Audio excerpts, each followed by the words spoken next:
प्यारे बच्चों, जो कुछ करना था कर लो, अब्बू आ रहे हैं। विश्वरूप दिखला रहे विश्वंभर भगवान,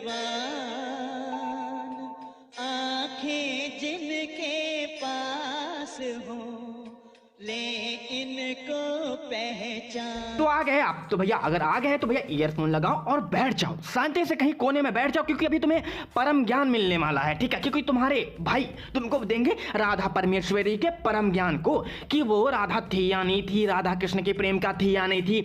बहुत सारी बातें हम आपको आज बताएंगे, और वो सारी बातें बताने के बाद राधा रानी अगर खुद आ गई तो वो खुद को सिद्ध नहीं कर पाएंगी। ऐसे ऐसे पॉइंट हैं। और हाँ, एक बात और, जितने भी राधा भक्त वो पेजेस चलाते हैं, इस्कॉन वाली जितने भी हैं, जितने भी मेरे को टारगेट कर रहे हैं, बहुत जगह पे डिबेट में फट्टू हैं, डिबेट में आते नहीं वो, ठीक है, वो बात अलग है। उनको बुलाओ तो बहाना मारेंगे, ऐसा ना कल आऊँगा, चलो ठीक है, वो बात अपनी जगह पे है। अगर मेरी वीडियो डिबंक कर रहे हो तो एक साइड से सारे पॉइंट को डिबंक करना। अगर एक भी छोड़ा तो मैं तुम्हें कूटूंगा अपनी अगली वीडियो में। तुम्हें तो पता ही है तुम्हारा भाई रोस्ट कैसे करता है। वैसे मैं पहले ही बता देता हूँ कि मेरे पास ऐसे प्रूफ हैं कि पहले तो मैं उनको दिव्यास्त्र के कैटेगरी में रखूंगा, ठीक है? वो मेरे दिव्यास्त्र हैं। उसके बाद आता है मेरा ब्रह्मशिरास्त्र, फिर उसके बाद आता है नारायणास्त्र, फिर उसके बाद आता है पशुपतास्त्र। नारायणास्त्र और ब्रह्मशिरास्त्र आगे पीछे कर सकते हो, लेकिन पशुपतास्त्र जो है उसका काउंटर तो भैया तुम्हारी राधा रानी भी नहीं दे पाएंगे। सही बता रहा हूँ, ऐसे ऐसे प्रूफ है मेरे पास। और वो देखने के बाद आ जाना मेरी वीडियो डिबंक करने, और बहुत सारी बातें हैं, चलो करते हैं, ठीक है? तो चलिए शुरू करते हैं। पहले गर्व से तो हम हिंदू है, इस पावन धरा के बिंदु है, जहाँ प्रभु राम ने जन्म लिया उस सिंधु माता के। बात करते हैं योगेश्वर श्री कृष्ण के बारे में, ठीक है? सबसे पहले उनकी बात आती है कि अगर उनके बारे में जानना हो तो आपको महाभारत पढ़नी होगी। ये पुराण मत पढ़ो, क्योंकि पुराण में उनकी इतनी बेइज्जती की है कि मैं बताना में शर्म आती है मुझे। सही बता रहा हूँ मैं। और सुनो, महाभारत में भगवान कृष्ण योगेश्वर हैं, और उन्हें महाभारत में अच्युत कहा गया है। कई लोग वैसे उनको अच्युत कहते हैं, और तुमने अच्युतम केशवम वो तो गाना सुना ही होगा, ठीक है? उसका मीनिंग ये होता है कि जो कभी भी अपने धर्म से पीछे ना हटे, जिसने जीवन भर में कोई भी गलत काम ना किया हो। राष्ट्र रचना संभोग कर रहा है, ये सब गलत काम ही है ना। और ये सारी फिक्शनल स्टोरी ना आपको महाभारत में नहीं मिलेगी, ठीक है? महाभारत में भगवान कृष्ण का एक्चुअल जो चरित्र था, जो वो कैसे थे, वो सब कुछ मिलेगा, ठीक है? ये नहीं कि वो रास रचाते थे, नाचते थे, गोपियों से राधा बधा किसी का नाम नहीं है। ये सब तुम्हें मिलेगा सो कॉल्ड फिक्शनल पुराण में। जैसे फिक्शनल राधा वैसे उनके पुराण, ठीक है? चलो आगे बढ़ते हैं। तो महाभारत के अनुसार भगवान श्री कृष्ण योगेश्वर हैं, अच्युत हैं, और जैसे ही राम भगवान रामायण में मर्यादा पुरुषोत्तम है, वैसे कृष्ण भगवान महाभारत में मर्यादा पुरुषोत्तम है। ये पढ़ लेना। वो अपनी मर्यादा से कभी च्युत नहीं होते थे, कभी अपने पीछे नहीं हटते थे, ठीक है? और रही बात अब गौरिया की, ये लोग कहते हैं कि वो लीला पुरुषोत्तम थे, रासश्वर थे, पता नहीं क्या क्या, ठीक है? देखो, बिमटो और मुल्लों की जरूरत बिल्कुल नहीं है। अगर कलंक लगाना भगवान पे ना, तो यही अपने ही काफी हैं भाई साहब। अपने ये गौरिया के ही काफी है, इस्कॉन वाले ही काफी हैं भगवान पे कलंक लगाने के लिए। अपने ग्रंथों में इतनी गंदी बातें, पुराणों में इतनी गंदी बातें लिखी है, मतलब ओरल सेक्स तक लिख दिया। ओरल सेक्स मतलब समझते हो? बोलो जो आप समझ लो। अब मुझे इससे ज़्यादा नहीं बोला जा रहा, ठीक है? और वो किसके बारे में तुम्हें पता है? मैं बता दूंगा तभी मुंह तो मारोगे तुम, ठीक है? इतनी गंदी चीज़ें भरी है पुराणों में कि मैं क्या बताऊं। अब तो मैं सीधा बोलूंगा, सीधा फेंक। मेरे को सहानुभूति नहीं चाहिए कि तुम्हारा कि हमारे पुराणों को क्यों कर रहा। अब सुन, अब मैं पॉइंट देता हूं कि भैया सबसे पहले राधा का नाम कहाँ पे आता है, क्यों आता है, कैसे आता है, सब कुछ एक्सप्लेनेशन करूंगा। मुझे पता है कि मैं काफी सारे गुस्से में हूँ, लेकिन क्या करूँ, ये गुस्सा निकलेगा कहाँ? तो सबसे पहले राधा का मेंशन आता है ब्रह्मवैवर्त पुराण पे। वैसे कहीं भी आता है, लेकिन सबसे ज्यादा अगर मेंशन आता है तो वो ब्रह्मवैवर्त पुराण में आता है। अब देखो यहाँ पे क्या होता है कि इस पुराण में भगवान कृष्ण अवतार लेते हैं, चलो मान लिया। राधा भी अवतार लेती है, उनके साथ ही लेती है, उनसे कुछ टाइम पहले 26 साल पहले अवतार ले लेती है। भगवान कृष्ण के 26 साल पहले अवतार ले लेती है राधा। उसके बाद 26 साल बाद कृष्ण भगवान अवतार लेते हैं, ठीक है? और सुना मेरी बात, और जो इस ब्रह्मवैवर्त पुराण कामसूत्र को मानते हैं ना, मैं उनसे कहना चाहता हूँ और मैं उनके लिए कुछ सलाह देना चाहता हूँ। भगवान कृष्ण इस पुराण में कभी भी महाभारत युद्ध नहीं लड़ा, ना ही लड़वाया, कुछ नहीं किया। उन्होंने बस क्या किया तुम्हें बताऊं?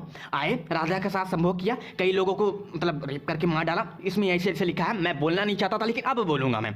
अब सुनो, उसमें उन्होंने ये किया। उसके बाद 14 या 12 साल बाद, 12 या 14 साल बाद वो शादी करते हैं राधा से, अपनी 26 साल ओल्ड आंटी से, 26 साल बड़ी आंटी से शादी करते हैं और सीधा गोलोक की टिकट कट जाती है, सीधा गोलोक चले जाते हैं। मतलब रुक्मिणी उक्मिणी सब कुछ नहीं। यही नहीं, अभी और सुनिए। अरे कुछ नहीं, अर्जुन को नहीं देखा, ना कर्ण को देखा, और ना ही उन्होंने महाभारत युद्ध लड़ा, कुछ ना गीता उता कुछ नहीं दिया, सिर्फ संभोग किया, वो सब किया, राधा उससे मिली और निकल गया गोलोक। बस यही भरा है ब्रह्म वैवर्त पुराण में, टट्टी पुराण, कामसूत्र पुराण। मैं इसको और क्या क्या बोलूं।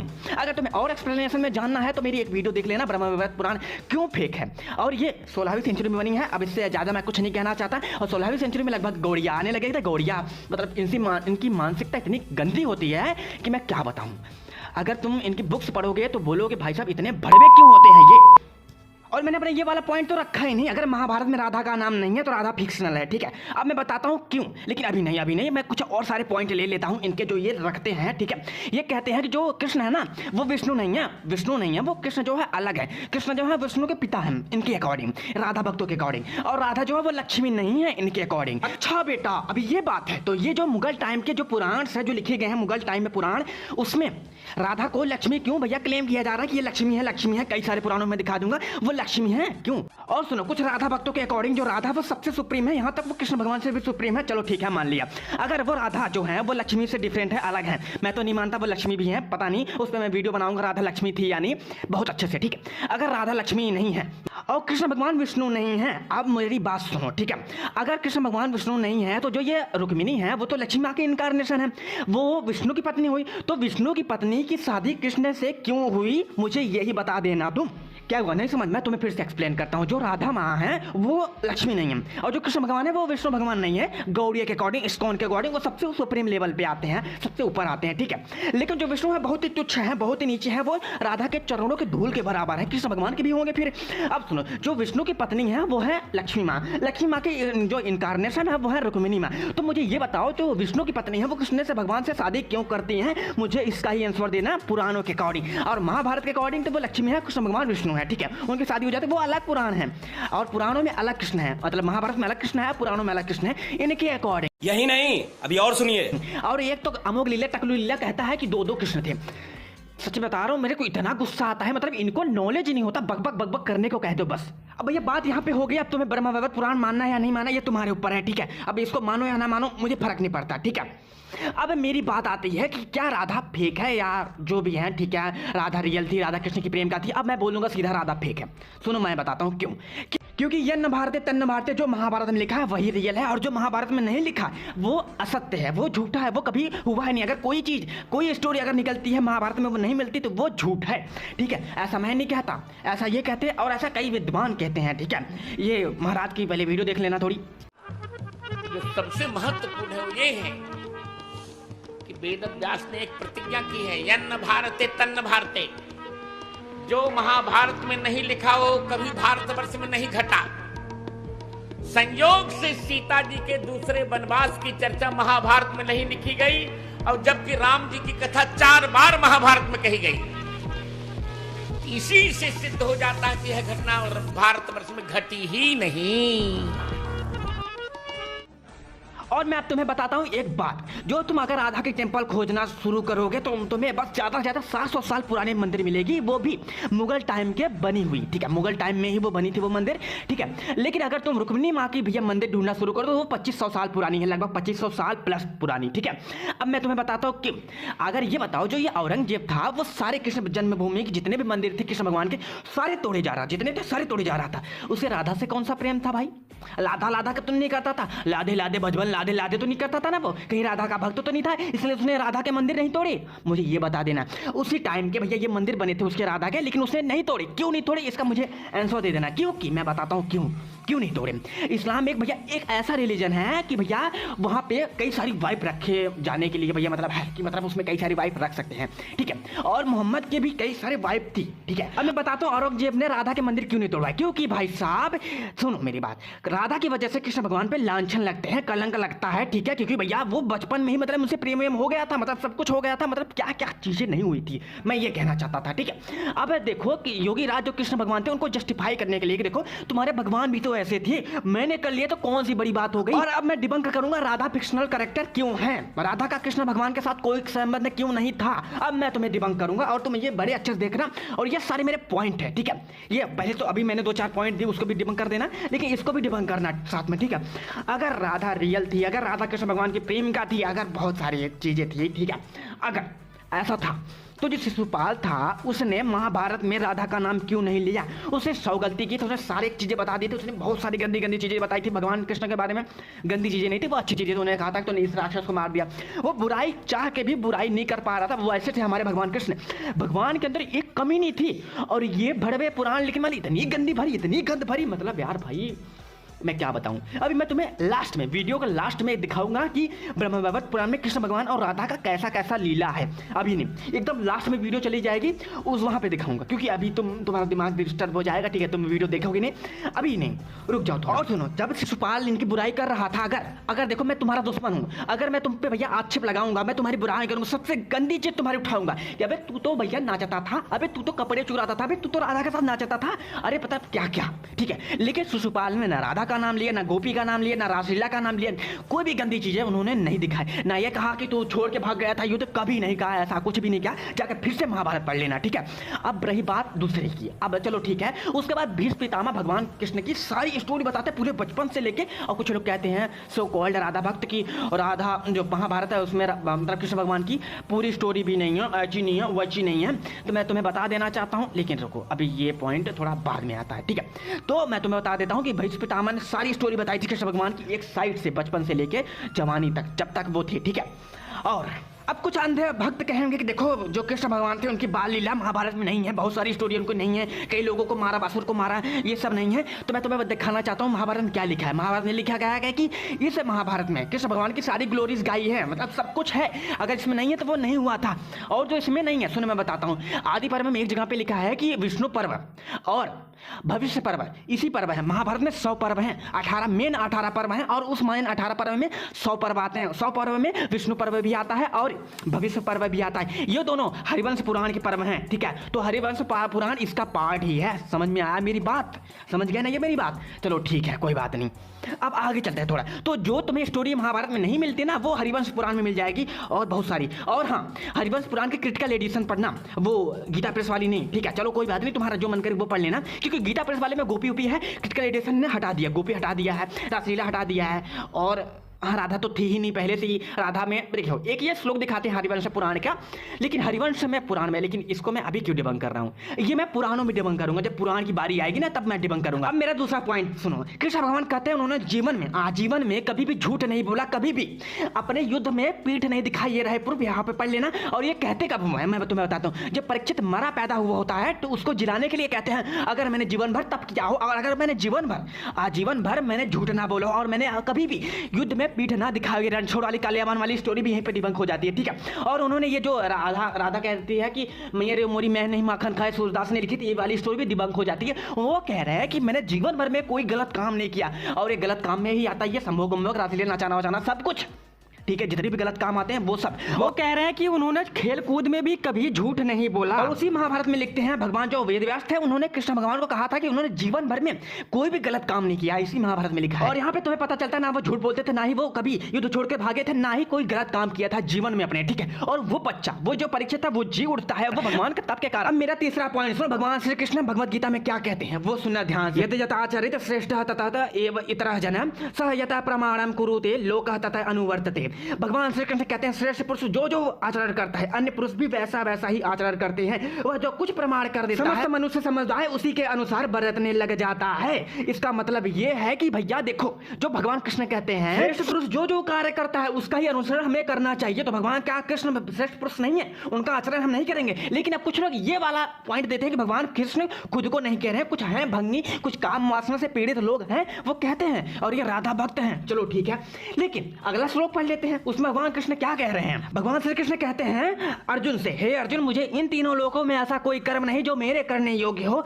और ऐसा कोई वस्तु नहीं जो मुझे अप्राप्त हो, मुझे मतलब मैं पाने लायक हूं उसको, ठीक है, और मैं पा न सकूं, ऐसा कहते हैं वो। लेकिन फिर भी मैं कर्म करता हूं ताकि आने वाली मेरा ही अनुसरण करे, मेरे ही किए हुए कार्य को वो दोहराए। अब सुनो आगे वो क्या कहते हैं, क्योंकि हे पार्थ, यदि कदाचित मैं सावधान होकर कर्मों को ना बरतूं तो बड़ी हानि हो जाए, क्योंकि मनुष्य प्रकार से मेरे ही मार्ग का अनुसरण करते हैं। ये 3 श्लोक है भगवत गीता के, तीसरा अध्याय है, ठीक है, 21, 22, 23 श्लोक। अब कुछ लोग आएंगे भंगी और बहुत सारे नीच लोग हैं, वो क्या कहते हैं वो सुनो। वो कहते हैं कि कृष्ण भगवान ने तो गोवर्धन पर्वत भी उठा लिया था, तुम क्यों नहीं उठाते। तो मैं तुम्हें क्या बता रहा हूं, जो उनके कर्म करने योग्य है वो करूंगा ना, वो तो ईश्वर है। वो कह रहे मतलब तुम्हारे अकॉर्डिंग भगवत गीता फेक हुई, तुम यही कहना चाहते हो ना, भगवत गीता तुम्हारे अकॉर्डिंग तो भगवान के उन कर्मों का करना जिसके करने की योग्य हम हैं, जो हम कर सकते हैं, ठीक है। ये बहुत ही तुच्छ बहाना है तुम लोगों का इस वाले श्लोक से बचने के लिए, ठीक है। अगर मेरी बात नहीं मानते तो करपतरी की तो बात मानते ही होगे। उन्होंने क्या कहा था, उन्होंने भी अब यही कहा था कि कृष्ण भगवान के उन्हीं कर्मों का अनुसरण करना जिसके करने योग्य हम हैं। अब जो हम नहीं कर सकते वो कैसे करोगे भाई, ये तो है ना। अब देखो यहाँ पे भैया, वैसे गीता ने भी एक्सप्लेन कर दिया है, मेरी बात समझ नहीं आ रही तो यहाँ पे भगवान के जो वर्ड हैं उनके भैया उनको एक्सप्लेनेशन किया है जयदलाल ने, ठीक है, वो पढ़ लेता हूँ। इससे भगवान ने यह भाव दिखलाया है कि बहुत से लोग मुझे बड़ा शक्तिशाली और श्रेष्ठ समझते हैं और बहुत से मुझे मर्यादा पुरुषोत्तम समझते हैं। इस कारण जिस कर्मों को मैं जिस प्रकार करता हूं दूसरे लोग भी मेरी देखा देखी उसी प्रकार से करते हैं, अर्थात मेरी नकल करते हैं। ऐसी स्थिति में यदि मैं कर्तव्यों में अवहेलना करने लगूं तो उनमें सावधानी के साथ विधि पूर्वक न बरतूं तो लोग भी उसी प्रकार करने लग जाएं और ऐसा करके स्वार्थ और परमार्थ दोनों से वंचित रह जाएं। अतएव लोगों को कर्म करने की रीत सिखलाने के लिए मैं समस्त कर्मों को स्वयं बड़ी सावधानी से साथ विधिवत बरतता हूं, मतलब करता हूं, कभी कहीं भी जरा भी असावधानी नहीं करता, ठीक है। अब भगवान यहाँ पे यही कह रहे हैं जैसा मैं कर्म करता हूं मेरा ही अनुसरण करो, जैसा मैं करता हूं वैसा तुम भी करो। अब ये नहीं कि उन्होंने भैया पर्वत उठा दिया तो हम भी पर्वत उठाए, हम उसके योग्य नहीं है, हम मनुष्य हैं साधारण, ठीक है, समझ में आया। अब देखो यहाँ पे राधा भक्त क्या बहाना मारते हैं, वो कहते हैं ये भगवत गीता में 4थे अध्याय में एक श्लोक है, 11वां श्लोक है, उसमें ये कहते हैं कि हे अर्जुन, भगवान श्री कृष्ण कहते हैं कि जो मुझे जिस प्रकार से पूजता है मैं उसको उसी प्रकार से मिल जाता हूँ। इनका ऐसा है, वैसे इसका मीनिंग अलग है, ये मीनिंग अलग निकालते वो अलग है, ठीक है, मैं पढ़ के बताता हूँ। और ये सेकंड वाला जो सेकंड पैरा वो नहीं बताते, ये पहला वाला पैरा ही बताते जिसमें ऐसा भगवान कह रहे हैं, लेकिन सेकंड नीचे कुछ लिखा है उसको नहीं बताते, उसको मैं पढ़ के बताता हूँ। कहते हैं भगवान कहते हैं, हे अर्जुन, जो भक्त मुझे जिस प्रकार भजते हैं मैं भी उनको उसी प्रकार भजता हूँ, ठीक है, क्योंकि सभी मनुष्य सब प्रकार से मेरे ही मार्ग का अनुसरण करते हैं। यहाँ पे भी भगवान कृष्ण कह रहे हैं कि मेरे ही भैया जैसा मैं करता हूँ वैसे मेरे जो मतलब मनुष्य हैं वो भी वैसा ही करते हैं। तो यहाँ पे भी भैया उस पॉइंट का काउंटर यहीं पे हो जा रहा है। लेकिन अब इस भाई इस श्लोक को ये थोड़ा सा मोटिवेट करते हैं, क्या कहते हैं उसको, मैनिपुलेट करते हैं, सॉरी, कि भगवान को अगर हम पति के रूप में चाहेंगे तो वो पति के रूप में मिल जाएंगे मेरे को, ऐसा वो चाहते हैं। अगर हम उनके साथ मतलब संभोग करना चाहेंगे तो भगवान मिल जाएंगे, ऐसा राधा गोपी भक्तों का मानना है। वो गोपियां तो यही चाहती थी ना, भागवतम में वे भी और ब्रह्म वैवर्त पुराण में भी, मतलब जितने पुराण है जितने गोपियों की कथा आती है सब में यही चाहते थे गोपियां कि बस भगवान एक बार मिल जाए, बस हो जाए उनके साथ एक बार बस। और यही वाला श्लोक दिखा के वो भैया वो मैनिपुलेट करते हैं इस श्लोक का अर्थ को, ठीक है। लेकिन कोई बात नहीं, मैं इस श्लोक का भैया इसके दो श्लोक पीछे आ जाओ, वहां पे आते हैं। वो है कौन सा, वो एक 9वां श्लोक है, उसमें क्या भगवान लिखे हैं, हे अर्जुन, मेरे जन्म और कर्म दिव्य अर्थात निर्मल और अलौकिक है। इस प्रकार तो मनुष्य तत्व से जान लेता है, जो मनुष्य तत्व से जान लेता है, या ध्यान लेना, वह शरीर को त्याग कर फिर जन्म को प्राप्त नहीं होता, किंतु मुझे ही प्राप्त होता है। और इसके आगे वाला एक श्लोक और है, वो भी पढ़ना, साथ में पढ़ना तभी तो समझ में आएगा। पहले भी जिनके राग यानी जो होता है पैशन यानी किसी के प्रति आसक्ति समझ लो, तो मतलब आसक्ति मतलब लस्ट, किसी के प्रति मेरे को एक लड़की पसंद आ गई, ओ यार कितनी अच्छी है, तो ये मेरे के अंदर राग आ गया उसको लेकर के। जिनके अंदर राग भय क्रोध सर्वथा नष्ट हो गए थे, जो मुझ में आनंद प्रिय पूर्वक से स्थित रहते थे, ऐसे मेरे आश्रित रहने वाले बहुत से भक्त उपर्युक्त ज्ञान रूप तप से पवित्र होकर मेरे स्वरूप को प्राप्त हो चुके हैं। अब मैं बताता हूं, यहाँ पे भगवान कह रहे हैं कि जिनके अंदर राग भय क्रोध ये सब नष्ट हो चुका है। और तुम्हारा लस्ट कहाँ नष्ट हुआ बे, तुम्हारा क्रोध कहाँ नष्ट हुआ बे, तुम्हारा भय कहाँ नष्ट हुआ बे, मुझे ये बताओ। अब तुम भगवान कृष्ण को भैया पति के रूप में चाह रही हो, ये तो लस्ट है ना। और राधा भी यही चाहती थी, मैं तुम्हें दिखा दूंगा श्लोक सहित, ठीक है। और अब मैं तुम्हें बताता हूँ, परम पिता परमेश्वर को तुम पति के रूप में पूछते हो, शर्म आनी चाहिए तुम्हें, शर्म आनी चाहिए। मैं बता रहा हूँ, अगर यही कोई पुरुष हो, अगर वो आदि शक्ति या दुर्गा माता को पूरी, कितना बेकार लगेगा, कितना मंद बुद्धि होगा वो, कितना नीच होगा, उससे बड़ा नीच कोई नहीं है। अगर यही स्त्री करती है भगवान कृष्ण के लिए, भगवान महादेव के लिए, तो वो पाप नहीं है, वो पाप नहीं है। इक्वालिटी जरूरी है ना मेरे भाई। अब सुनो मेरी बात, भगवान कृष्ण को पति के रूप में चाहना बहुत ही बड़ा पाप है। वो हमारे परम पिता परमेश्वर हैं, वो भैया भगवान है, वो पूरे जगत के करता है, पिता है, उनको तुम पति के रूप में चाह रहे हो, उनके साथ सेक्स करना चाह रहे हो, मतलब ऐसी ऐसी तुम्हारी मानसिकता है। और आजकल के ये जो निब्बे हैं, इसको भी ज्वाइन कर ली हैं, कई सारे हैं, ठीक है। इनकी भैया देखोगे, इनसे बात करोगे ना तो इनके देखो, इनके अंदर गोपी भाव आ चुका है, मतलब ये नपुंसक हो गए हैं, मतलब इस्कॉन ने इनको नपुंसक बना ही दिया, ठीक है। नीच साले, मतलब क्या ही बोलूं, मैं गाली नहीं देना चाहता, लेकिन आज मेरा इतना दिमाग खराब है कि मैं क्या बताऊं। वैसे दिमाग तो कई दिनों से खराब है, लेकिन आज ये सब निकलेगा, ठीक है। तो इस श्लोक से भगवान कह रहे हैं कि देखो, जिसके अंदर ये सब नष्ट हो चुका है, लस्ट नष्ट चुका हो, मतलब ये सब नष्ट हो चुका हो, वही मेरे अंदर आ सकता है, और जिस प्रकार वो मुझसे भजता है मैं उसको उसी के रूप में प्राप्त होता हूँ। तो तुम इसका मतलब ये नहीं कि तुम उनको पति के रूप में भजोगे, लवर के रूप में भजोगे। गाली नहीं देना था, चलो सॉरी। और ये जो आजकल की निब्बियाँ है ना 16-17 साल की, ये जो कहती ना मैं तो भैया कृष्ण भगवान की प्रेमी हूँ, ओ मेरे पति हैं, ऐसा वैसा पता नहीं क्या क्या बकती रहती है ना, मैं उनसे कहना चाहता हूँ, एक बार अपने सगे पिता से ये बात कहो, पिताजी मैं आपको पति के रूप में देखना चाहती हूँ, पिताजी आप मेरे लवर बन जाए, जो लात पड़ेगी घर पे ना तुम्हारी बुद्धि ठिकाने आ जाएगी। नीच को बुद्धि साले, मतलब भगवान को भैया ये पति के रूप में देखती है, मतलब शर्म आनी चाहिए इनको। भगवान को पति के रूप में वही देख सकता है जो लक्ष्मी का इनकारनेशन हो। भड़बो सुधर जाओ। अब मेरा चौथा पॉइंट सुनो। ब्रह्मा को विष्णु भगवान ने वरदान दिया था कि तुम्हारे बनाए नियम का सब पालन करेंगे, यहां तक मैं स्वयं करूंगा, और तुम मेरे ऊपर शासन करना। जब मैं मनुष्य लोक में अवतार लूंगा तो तुम मेरे ऊपर शासन करना। और ब्रह्मा के जो नियम है वो कौन है तुम्हें बताऊं? मनुस्मृति है उनका नियम, उनके जो ज्ञान है वो मनुस्मृति है, ठीक है। अब कृष्ण ने कहा था कि वो परम भगवान है, ठीक है, वो खुद परम भगवान विष्णु की उपासना करता है, तो इसके अकॉर्डिंग वो विष्णु भगवान से सुप्रीम नहीं है, ठीक है। अब देखो मनुस्मृति के विरुद्ध उन्होंने कितने काम किए, वो भी पुराणों में, ठीक है। और भगवान कृष्ण ने कहा था कि तुम्हारे बनाए हुए नियम को यहां तक मैं स्वयं नहीं तोड़ूंगा, और तुम एक राजा की तरह मेरे ऊपर शासन करना, मैं तुम्हारे सारे नियम को फॉलो करूंगा, मनुस्मृति के सारे नियम फॉलो करूंगा, ऐसा भगवान कृष्ण ने कहा था। अब देखो मनुस्मृति में क्या लिखा है, मनुष्य को चाहिए कि माता बहन अथवा पुत्री के साथ भी एकांत आसन पर ना बैठे। समझ में आया? किसी भी स्त्री के साथ एकांत आसन में ना बैठे, अर्थात एकांत में निवास न करे, क्योंकि ये शक्तिशाली इंद्रिया विद्वान विवेक व्यक्ति को भी खींचकर अपने वश में कर लेती हैं, अर्थात अपने अपने विषयों में फंसाकर पथ भ्रष्ट कर देती हैं। अब बताओ कृष्ण भगवान गोपियों के साथ, राधा के साथ क्यों नाच रहे हैं? अगर वो 12-13 साल के थे ना, लगभग रहेंगे उसी टाइम जब वो रास रचाते थे, ठीक है। अब देखो वो 8, अब देखो मनुस्मृति में ही लिखा है कि देखो जब बच्चा 8 साल का हो जाए तभी उसको गुरुकुल भेज दे, अगर नहीं भेजेंगे तो ये दंड होता है, उसे राजा दंड देगा, ठीक है। तो भगवान कृष्ण इसका मतलब 8 साल के थे तभी गुरुकुल चले गए थे। और भागवतम पुराण में ही लिखा है कि भगवान कृष्ण ने पहले तो वो गुरुकुल में थे, उसके बाद गुरुकुल से वापस आके कंस को मारते, फिर वो गुरुकुल जाते, वहां पे पुनः लिखा है। लेकिन ट्रांसलेशन में ऐसा नहीं लिखा है, क्योंकि गीता प्रेस वालों को राधा से बहुत ज्यादा ही प्रेम है, मुझे जहां तक पता है, ठीक है। क्योंकि जहां राधा नहीं रहती है श्लोक में, वहां पे भी वो राधा को घुसा देते हैं। और जिसकी कम वर्ष हो, मतलब अगर वो गुरुकुल चला गया हो, उसकी 25 वर्ष से कम आयु हो, उसके लिए क्या कहा गया है? उसके लिए इसके पहले वाला भी वही था और ये वाला भी है कि बड़े भाई की सवर्ण अपने वर्ण की हो, स्त्री का जो मतलब उनकी मतलब बड़े भाई की जो पत्नी होती है, हम तुम्हारी भाभी ऐसा कह सकते हैं, प्रतिदिन चरण स्पर्श करके अभिवादन करना चाहिए।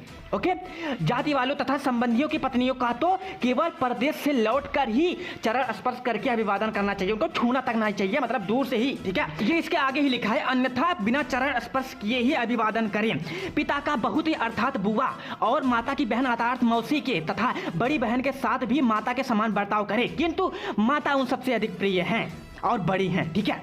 यहाँ पे मतलब वो साफ मना कर रहे हैं, छूना भी नहीं चाहिए, दूर से ही बात कर लो, बहुत ही बड़ी बात है, ठीक है।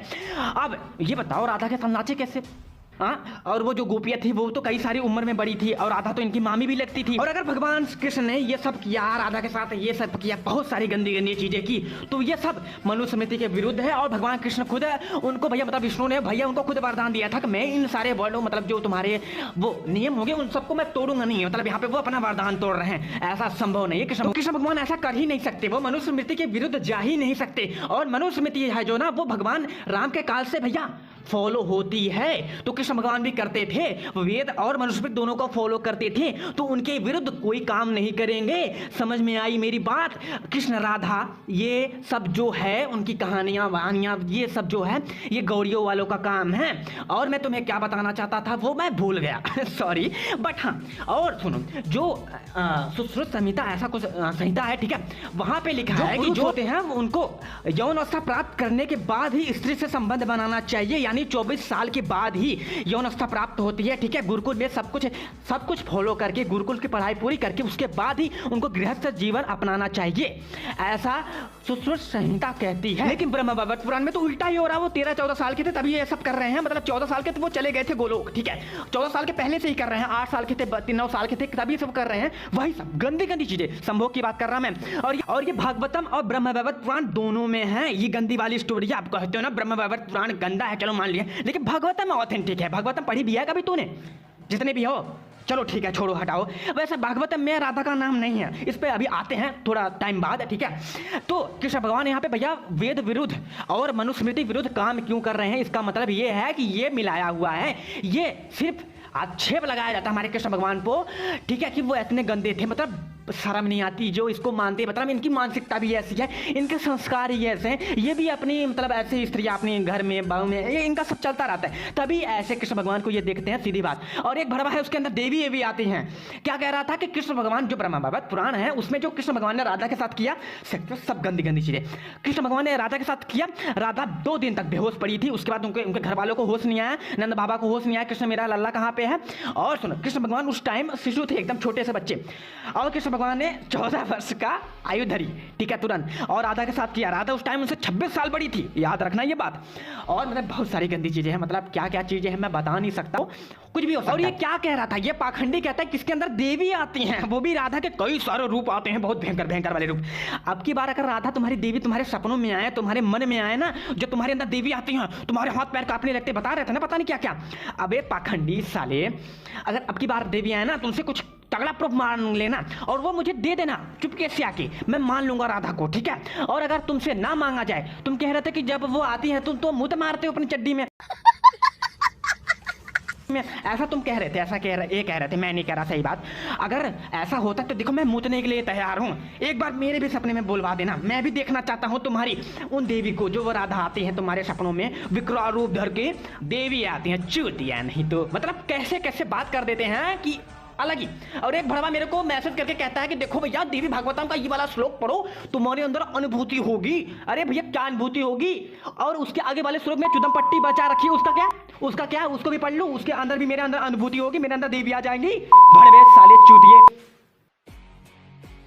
अब मेरा 5वां पॉइंट, भगवान श्री कृष्ण कहते हैं शांति पर में अर्जुन से कि देखो मैं यहाँ पे अवतार हूँ, तेरे भी अवतार हो चुके हैं, लेकिन मैं जानता हूँ कि मेरे कौन कौन से अवतार हैं, मैंने क्या क्या किए, और मैं इस पृथ्वी पे क्या करने आया हूँ। हम लोग धर्म संस्थापना करने के लिए आए हैं, और कृष्ण भगवान ने सब कुछ बता डाला, जो जो उन्होंने किया था, एक एक छोटी छोटी बात बता डाली, लेकिन उसमें राधा गोपी का नाम नहीं बताया, ना ही रासलीला का बताया। उन्होंने ये क्यों नहीं कहा कि मैं रासलीला करने आया था, मैं राधा के साथ नाचने आया था, मैं इतनी सारी गंदी गंदी चीजें करने आया था, क्यों नहीं कहा। राधा क्या है ये तुझे मैं बताऊंगा, ठीक है, राधा प्रकृति है कि क्या है, और कृष्ण जो है वो विष्णु से सुप्रीम है, इसको भी मैं तुझे बताऊंगा। आज तू एक बार डिबेट में मैं तुझे बताता हूं, तेरी भंगी गिरी मैंने उतारी तो बताना तू।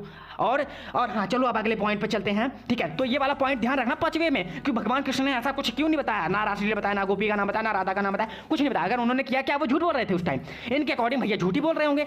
अब मैं बस ये मेरा जो चौथा पॉइंट था वो ब्रह्मशीर अस्त्र था, अब मैं नारायण अस्त्र छोड़ूंगा और उसके बाद पशुपतास्त्र छोड़ूंगा, उसका काउंटर तो तुम्हारा बाप भी नहीं दे पाएगा।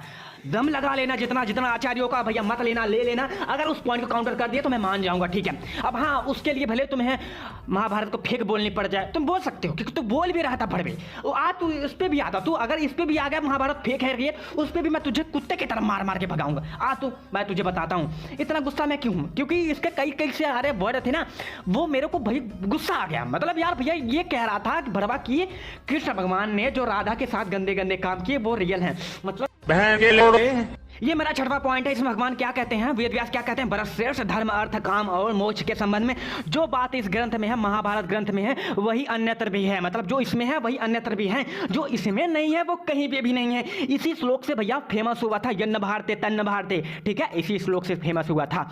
और मैं तुम्हें बता रहा हूँ इसका मतलब सेम मीनिंग यही है, जो महाभारत में नहीं है वो झूठ है और जो महाभारत में वही सत्य है। उसको भैया मतलब वो मिलावटी है वो नहीं मानेंगे, लेकिन अगर वो कोई चीज है कि वो दूसरे ग्रंथों में है और वो महाभारत में नहीं है तो वो झूठी है, वो मिलाई गई है, वो कपाल है, कपोल क्या कहते हैं उसको, जो भी कहते हैं कपोल कल्पित ऐसा कुछ कहते हैं ना, मुझे इतनी शुद्ध हिंदी नहीं आती, लेकिन वो मिलाई हुई है। अब ये रहा मेरा नारायणास्त्र। अब मैं छोड़ूंगा पशुपतास्त्र, मेरा 7वां पॉइंट है, इसको काउंटर करना। जैसे भोजन किए बिना शरीर नहीं रख सकता, वैसे ही इस पृथ्वी पर कोई भी ऐसी कथा नहीं है जो महाभारत का लिए बिना प्रकट हुई हो। इसका मतलब कोई भी स्टोरी अगर महाभारत में नहीं मिलती तो वो फेक है। समझ में आई मेरी बात? चलो जय श्री राम, हर हर महादेव, जय श्री कृष्ण, बात खत्म। राधा फेक है, फिक्शनल है, प्रूव हो गया। अब आएंगे कुछ लोग रोते डोटे, देखो भैया पुराणों में हमारी राधा रानी का नाम ही, और कुछ संहिता है उसमें भी राधा रानी का नाम ही, उसको तो मैं आगे डिबंक कर दूंगा, ठीक है। और इन 7 पॉइंट को डिबंक कर देना, उसके पहले भी मैंने 2 पॉइंट दिए, उसको मैंने काउंट ही नहीं किए, उसको भी डिबंक कर देना, तो ही भौंकना और वीडियो बनाना। अब देखो कुछ राधा भक्त रोएंगे, देखो कई सारे पुराणों में राधा का रानी का नाम है, उनको तुम फेक कैसे बोल सकते हो। अब मैं तुम्हें बताता हूँ, सारे पुराण जो है वो 2nd सेंचुरी के बाद लिखे गए हैं सीधा, ठीक है। लेकिन उसके बाद भी ठीक है, मैं उनसे पूछना चाहता हूँ, भगवत पुराण में राधा का नाम क्यों नहीं है, हरिवंश पुराण में राधा का नाम क्यों नहीं है, विष्णु पुराण में राधा का नाम क्यों नहीं है, महाभारत में राधा का नाम क्यों नहीं है, गीता में राधा का नाम क्यों नहीं है। लेकिन अब कुछ लोग रोएंगे, ये जितने विष्णु पुराण है, महाभारत, इस सब में नहीं रोएंगे। वो रोएंगे कि भागवत में इसलिए नहीं है कि उनको समाधि आ जाती थी, सुखदेव जी थे उनको समाधि आ जाती थी, लेकिन महाभारत में लिखा है कि सुखदेव बहुत ही पहले, महाभारत काल में युधिष्ठिर के पैदा होने से बहुत ही पहले वो ऊर्ध्व लोक चले गए थे अपने, ठीक है, अपने लोक चले गए थे, ठीक है, मतलब उनकी डेथ हो गई थी, सीधा बात बताऊं आपको, ठीक है। अब उस पर भी तुम्हें मैं डिबंक करूंगा, उस पर भी मैं डिबेट कर लेना। अगर किसी को भी सुखदेव पे पॉइंट पे डिबेट करना है ना, वो नारदपुरम में बताते हो ना कि नारदपुरम में वापस आए थे, उस पर भी डिबेट करने का मेरे पास पॉइंट है, उस पर तो तुम्हें घंटा नहीं जीत सकते मुझसे। अगर जीत गए तो मैं ये वीडियो डिलीट कर दूंगा। अब देखो सुखदेव भैया, जब वो पहले ही युधिष्ठिर के बहुत समय पहले ही वो मर गए थे, चले गए थे अपने लोक में, तो वो परीक्षित को कहानी कैसे सुना रहे हैं, कोई मतलब है? इसका मतलब है भागवतम भी तुम्हारी इंटरपोलेशन से भरी पड़ी है। लेकिन चलो ठीक है, मान लिया तुम्हारी बात, सुखदेव को मान लिया। अगर ये बात थी कि उनको भैया सुखदेव, वो जो सुखदेव ही थे ना, आई थिंक ये कहते हैं, जो सुखदेव थे ना वो राधा के बहुत बड़े भक्त थे, जब वो राधा का नाम लेते थे वो उनको समाधि आ जाती थी। अब मुझे ये बताओ, चलो ठीक है, भागवत पुराण में नहीं लिखा है ऐसा कि भैया उनको समाधि आ जाती थी, लेकिन विष्णु पुराण, हरिवंश पुराण और महाभारत में इन सब में मेंशन क्यों नहीं है? इसमें भी समाधि आ जाती थी, हो सकता है वेदव्यास भी समाधि में चले जाते, मरी भैया, और कुछ इनके अकॉर्डिंग भागवतम लिखने वालों को समाधि आ जाती थी। तो क्या जो भागवतम नहीं लिखा, मतलब विष्णु पुराण, हरिवंश पुराण और सारे पुराण है, उन सब में अगर राधा नहीं है तो क्या उनमें भी समाधि आ जाती थी? उसको लिखने वाले को नहीं आती थी ना। चलो आगे छोड़ो, हटाओ। अब कुछ लोग कहेंगे वराह पुराण, स्कंद पुराण, पद्म पुराण, इन सब में राधा का नाम है। अब मैं तुम्हें बताता हूं क्यों है। अब देखो आजकल के जो नए एडिशन आ रहे हैं ना भगवत पुराण और महाभारत के, उसमें राधा का न्यू वर्जन जो आ रहा है उसमें राधा का नाम ऐड हो रहा है। तुम्हें पता भी है इसके बारे में? कुछ नहीं पता। अब मैं तुम्हें बता रहा हूं, महाभारत में राधा को महालक्ष्मी जैसा डिस्क्राइब किया जा रहा है। अब मैं तुम्हें बता दे रहा हूं, कुछ 100 साल बाद या 50 साल बाद राधा बड़े अच्छे से आ जाएंगे, महाभारत में भी आ जाएंगे, हर जगह पे आ जाएंगे, ठीक है। अब देखो टाइम टू टाइम कई सारे स्कॉलर हैं जिन्होंने पुराणों में राधा की स्टोरी को ऐड किया है। अब देखो फ्यूचर में क्या हो सकता है, ठीक है। फ्यूचर में राधा को भैया भागवत पुराण में ऐड कर देंगे, ठीक है, महाभारत में ऐड कर देंगे, और हो सकता है भाई साहब ये विष्णु पुराण में भी ऐड कर दें और हरिवंश पुराण में भी ऐड कर सकते हैं, इनका कोई भरोसा नहीं है, ठीक है। और जो ये सीरियल आ रहे हैं राधा कृष्ण की, हो सकता है राधा जो इसमें दिखा रहे हैं राधा द्वारका में रह रही है, फ्यूचर में ये भी हो सकता है किसी पुराण में ऐड कर दिया जाए कि द्वारका में राधा रहती थी, और फ्यूचर में इनको द्वारकाश्वरी भी बना दिया जा सकता है कि ये द्वारकाधीश्वरी यही थी, और प्रद्युम्न और शाम इनकी ही बेटी थे। अरे रुक्मिणी को नहीं, कुछ थी ही नहीं। इनके अकॉर्डिंग देखो फ्यूचर में ऐसा क्या क्या हो सकता है, मैं ऐसा बता रहा हूँ, ठीक है। देखो आर के सीरियल में देखो जो राधा थी उनको सीता बताया गया, ठीक है, आर के सीरियल में राधा को सीता बताया गया। वैसे 12वीं सेंचुरी या 13वीं सेंचुरी में लगभग और पहले जब राधा को प्रेम का बताया जाता रहा था, जैसे आज हम कुछ नहीं कर पा रहे हैं, उस टाइम भी लोग कुछ नहीं कर पाए होंगे, तभी ऐसा भैया ये चाल चलने लगा और राधा ग्रंथों में ऐड होती गई, अभी तक ऐसा चल रहा है, ठीक है, और ये चलेगा। और तुम्हारे राधा यहीं पे डिबंक हो जाती हैं। ये इतने पॉइंट रखे हैं कि किसी का माई के लाल में इतना दम नहीं है कि इसको डिबंक कर दे। और रही बात संहिता में, कुछ संहिता में राधा का मेंशन है, उसको भी हम डिबंक करेंगे आने वाली वीडियो में। आदि शंकराचार्य की वीडियो खास करके भैया आप लोग को जरूर देखनी है। आदि शंकराचार्य, माधवाचार्य, रामानुजाचार्य, ये तीनों राधा को नहीं मानते थे, ठीक है, ये तीनों राधा को नहीं मानते थे, और इनके संप्रदाय वाले भी नहीं मानते हैं। नहीं, आदि शंकराचार्य के संप्रदाय वाले कुछ मानते हैं, ठीक है, बट मैं दिखाऊंगा ना ही उनके, मतलब आदि शंकराचार्य के कुछ वर्क में राधा का नाम है, वो है या नहीं, उसको मैं कल वाली वीडियो 20 को एक वीडियो आएगी उसमें देख लेना, ठीक है, क्योंकि 19 को शायद ये वाली वीडियो आएगी, क्योंकि 18 को बना रहा हूँ मैं, तो 19 को भैया ये वाली वीडियो आएगी, 20 को वो आएगी आदि शंकराचार्य वाली। उसमें मैंने इतने अच्छे से डिबंक किया है कि तुम्हारे एक भी क्वेश्चन नहीं रहेंगे, ठीक है। और कुछ राधा का नाम पंचतंत्र में है, उसको भी डिबंक करूंगा। जितने पुराण है सब में डिबंक करूंगा राधा का नाम, एक पुराण को फेक नहीं बोलूंगा, पहले तो फेक बोलूंगा, बट उसमें वो स्टोरी मिलाई गई है, बाद में मैं प्रूव करूंगा कि ये झूठ है, ये मिलाया हुआ है, ऐसा सिद्ध करूंगा। तुम्हें क्या लगता है हल्के में ले रहे हो क्या तुम? कोई बात नहीं, अब नहीं लोगे। और जितने उपनिषद हैं उनमें राधा का नाम, उसको डिबंक करूंगा। गीत रामायण में भी शायद है, अद्भुत रामायण में भी शायद है, गीत रामायण में भी है, मतलब मुझे कंफर्म नहीं है, बट मैं देख लूंगा, अगर होगा तो मैं उसको भी डिबंक करूंगा। बट वैसे उसका डिबंक मैंने पहले से तैयार कर लिया है, क्योंकि ज़्यादा चलो छोड़ो, वो अभी डिबंक नहीं बता रहा। आगे वीडियो आएगी, उस पर भैया कॉन्सेंट्रेट करके एकदम अच्छे से देखना, और ये सारा मैं लिस्ट मेरा बनाने के बाद मैं एक प्ले लिस्ट बना दूंगा, उसको देखने के बाद तुम किसी भी राधा भक्त को ऐसा खुला चैलेंज कर सकते हो, ठीक है, मेरी तरह जैसे मैं खुला चैलेंज करता हूँ। आ जाओ, अगर तुम्हारे बाप ने तुम्हें मुंह तो नहीं पिलाया है तो ठीक है, अगर तुम एक बाप के औलाद हो तो आज मुझसे लाइव डिबेट कर लो। ये आते नहीं, ये फट्टू हैं। एक आया था कल, वो डर के मारे आया नहीं, बाद में स्टोरी लगा रहा कि मैंने उससे गोत्र पूछे, ऐसा वैसा बहाना बनाने लगा। मैंने कहा भाई जब तू आएगा तब मैं करूंगा डिबेट। वैसे आज 18 तारीख है, आज भी एक डिबेट होगी शाम को 8 बजे। एक है राधा भक्त, आज देखो फिर कैसे कुटाई होती है उसकी, ठीक है। और वैसे आज नहीं, ये तो कल भाई वीडियो पड़ रही है 19 को, मतलब एक दिन पहले इसके, ठीक है। अब यार देखो बहुत बड़ी वीडियो हो गई, 36 मिनट की वीडियो हो गई। मैंने सोचा नहीं था कि इतनी बड़ी वीडियो बन जाएगी, लेकिन राधा का चैप्टर क्लोज करना था तो राधा का चैप्टर यहीं पे क्लोज कर दिया। अब देखो कई सारे पॉइंट है मैंने इसमें ऐड नहीं किए हैं, वो इसलिए नहीं ऐड किए क्योंकि वो पशुपताश से भी ऊपर लेवल के आते हैं, ठीक है, क्योंकि वो मैंने रखे हैं डिबेट के लिए। अब डिबेट में वो एक पॉइंट रखूंगा, इनकी तहस नहस हो जाएगी, इनकी तो ऐसी हालत खराब हो जाएगी, ये भाग लेंगे, ठीक है। जैसे कि परसों ही रखा था मैंने एक डिबंक पॉइंट, एक राधा भक्त, जब मैंने वो पॉइंट रखा ना तो ये भाग गए भन्न से, अरे नहीं भैया मैं नहीं कर रहा। अब चलो छोड़ो, जाने दो, बहुत बकबकी हो गई। और अब वीडियो 40 मिनट का कर दें, नहीं 40 मिनट का नहीं करेंगे वीडियो, अब यहीं पे वीडियो ख़त्म करते हैं। और जो कृष्ण भगवान की सच्ची भक्ति करता है वो भाई साहब ऐसा नहीं माने, वो कृष्ण भगवान के योगेश्वर महाभारत से पढ़ो ना भैया कृष्ण भगवान के बारे में। अब यार तुम पढ़ रहे हो वैसे भी, मैं तुमसे कह ही कह रहा हूँ, अगर तुम राधा के भक्त हो, इस्कॉन के हो मेंबर, तो तुम भैया तो वही मानोगे जो वो बताते हैं तुम्हें मेरी बातों तो भैया झूठ लगेगी, सारी चीज़ें फेक लगेगी। लेकिन कोई बात नहीं भैया, तुम्हें जैसा करना है करो, क्योंकि जिसकी जैसी भावना होती है ना वो भगवान को उसी रूप में देखता है। अब कोई करेक्टर लेस है वो तो देखेगा ही नहीं, भगवान हमारे करेक्टर लेस हैं, वो भी राधा के साथ नाचते हैं। अब भैया जो अगर तुम अच्छे हो तो तुम भैया देखोगे ना, भैया हमारे योगेश्वर हैं कितने अच्छे हैं, इनके स्वभाव देखो, ये हमारे भगवान हैं। और कोई जिसका मतलब यही काम ही है लड़कियों के साथ छेड़खानी करना, गंदे गंदे चीज़ें देखना, वो सिर्फ राधा को साथ जोड़ देगा, वो गंदी गंदी चीज़ें उसको सपोर्ट करेगा। ऐसा मैं नहीं कह रहा, ऐसा कई लोग कहते हैं, ठीक है। ऐसे कि तुम वो गाना भी सुन सकते हो, भावना रही जिसके जैसे मन प्रभु तीन मूरत तैसी निहारी, ठीक है। और चलो भाई ख़त्म करते हैं वीडियो, और मैं कुछ लगा दे रहा हूँ क्लिप। ब्रह्म वैवर्त पुराण में तुम्हारी राधा रानी और कृष्ण भगवान के संभोग की लीला जो चल रही है, वहाँ पे काम वासना चल रही है, जो तुम्हें शुद्ध प्रेम दिखता है भोसड़ी वालों, वो मैं दिखा रहा हूँ तुमको अभी, वो देखना अच्छे से। मैंने जितनी भी गाली दी है ना, मैंने राधा भक्तों को, जो कट्टर राधा भक्त है, जो राधा को पूर्ण करने में लगे हैं, मैंने उनको दी है। जो राधा के बारे में नहीं जानते मैं उनको कुछ नहीं बोल रहा। अब वो भाई बन गए हैं गलती से राधा भक्त, उनको नहीं पता तो मैं उनको कुछ नहीं बोल रहा भाई, ठीक है। तो ये बात मेरी ध्यान में रखना। और जो राधा भक्त नहीं है उनको तो बात ही अलग है, ठीक है, वो तो हमारे कृष्ण योगेश्वर कृष्ण और रुक्मिणी माँ के भक्त हैं। तो बात यहीं पे खत्म करते हैं। वैसे 19 मिनट की वीडियो लग रहा बनी जाएगी, चलो ठीक है, छोड़ो, बाय बाय, खत्म, बाय बाय, हर हर महादेव, जय श्री कृष्ण, जय श्री राम, जय श्री योगेश्वर कृष्ण। और हाँ डिबेट में खुला चैलेंज है, आ जाना जिसको आना है, ठीक है, बाय।